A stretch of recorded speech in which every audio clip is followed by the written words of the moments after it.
আসসালামু আলাইকুম। এর আগের একটা ভিডিওতে আপনাদেরকে দেখিয়েছিলাম যে এই জমির মধ্যে আলু লাগানো। এখন কিন্তু আলুর গাছগুলো অনেকটাই বড় হয়ে গেছে, আলুও ধরে গেছে। আপনাদেরকে দেখে আলু এই পাশে দেখেন, এই তো ছোটো ছোটো আলু। আলু কিন্তু মাশাল্লাহ ভালোই ধরছে। এই পাশে একটা বড় আলু। এই আলুগুলো কিন্তু এখনও হয় নাই। এই তো আলু অনেক, কিন্তু আলু ভালোই ধরছে বলা আছে। এখন আলু সেরকমভাবে হয় নাই। মেন সমস্যা হলো এই জমির মধ্যে আর কি রস ছিল না, বালু মাটি হওয়ার কারণে একদম মাটি একদম ধুলোর মতো হয়ে গেছে। কিছুদিন আগে কিন্তু পানি দেওয়ার কারণে নিচ পাশে রস আছে, ওপর পাশে কিন্তু শুকান।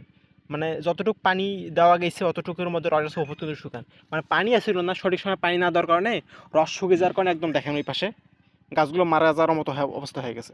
মানে এই পাশটা মাঝে মধ্যে দেখেন যে হলুদ হলুদ হলুদ হলুদ ভাব যেগুলো যেগুলো দেখতে পাচ্ছেন, ওই গাছগুলো কিন্তু মারা গেছে মানে পানি না থাকার কারণে। আবার ওই পাশের দূরেরগুলো এবার এই যে এখানকারগুলো দেখেন মানে কীরকম সবুজ হয়ে আছে।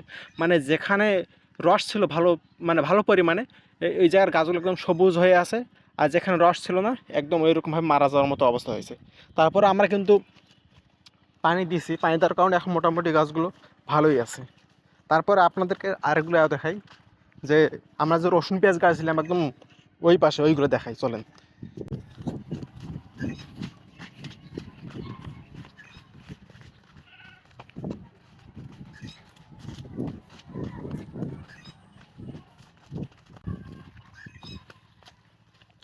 এই যে এইগুলো হলো যেগুলো ছোট ছোট গাছ, এগুলো কিন্তু রসুনের গাছ সবগুলো, এগুলো রসুন।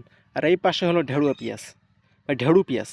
মানে ঢেড়ু পেঁয়াজগুলো মাশাল্লাহ কিন্তু অনেক বড় বড়, একদম ভালোই হয়েছে ঢেড়ু পেঁয়াজ।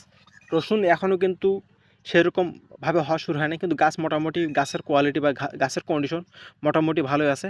আশা করা যায় রসুনও ভালো হবে। কিন্তু ঢেড়ু পেঁয়াজ তো দেখতে পাচ্ছেন কীরকম ভালো হয়েছে। ঢেড়ুয়া পেঁয়াজ আমরা অল্প পরিমাণে লাগাইছি, আর রসুনে একটু বেশি পরিমাণে লাগা হয়েছে। এই কারণে আর কি রসুনটা বেশি, ঢেড়ুয়া পেঁয়াজটা কম।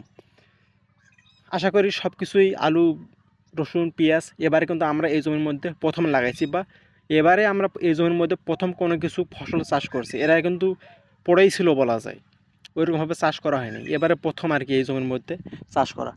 আশা করা যায় যে যেহেতু এবার প্রথম চাষ করছি, আশা করা যায় যে সব কিছুই ভালোই হবে। সব ভালো থাকবেন। আসসালামু আলাইকুম।